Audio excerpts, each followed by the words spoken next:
படம் பழனி. பாடல் அண்ணன் என்னடா தம்பி என்னடா. கவிஞர் கவிச்சக்கரவர்த்தி Kannadasan. Germany 1924. Adolf Dassler Rudolf Dassler தன்னுடைய அம்மாவின் லாண்ட்ரி ரூமில் ஒரு ஷூ தயாரிப்பு கம்பெனி தொடங்குறாங்க. ஓட்டத்துக்கு பயன்படும் இந்த ஷூ வியாபாரம் செமையாக பிச்சுட்டு போகுது. கரண்ட் இல்லாத நேரத்தில் சைக்கிள் படலை சுற்றி அந்த பவரை வைத்து ப்ரொடக்ஷன் இன்க்ரீஸ் பண்ணுறாங்க. 1936 ஒலிம்பிக் போட்டிக்கு ஷூ சப்ளை செய்யும் அளவுக்கு வளர்ந்து விடுகிறார்கள் இருவரும். 2 டாஸ்லர் பிரதர்ஸும் நாசிக்கள் மீது மிகவும் தீவிர ஆர்வம் கொண்டவங்க.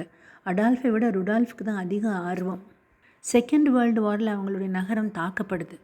கோபம் கொண்ட அடால்ஃப் அந்த நாஜிக்களை கொஞ்சம் கொச்சையான கெட்ட வார்த்தையில் திட்ட, ருடால்ஃப் தன்னையும் தன் குடும்பத்தையும் நான் திட்டான்னு நினச்சிட்டு குடும்பத்தோடு வெளியேறிடுறாரு.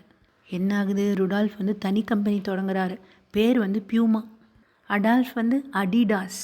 அப்போது அடிடாஸ் ஒரு பக்கம், பியூமா ஒரு பக்கம். ருடால்ஃப் வீட்டுக்கு யாராவது வேலைக்கு வந்தால் அடிடாஸ் ஷூ அணிந்து வந்தால் பியூமா ஷூ போட்டு வந்தால் தான் உனக்கு வேலை என்று அதை இலவசமாய் கொடுப்பாராம்.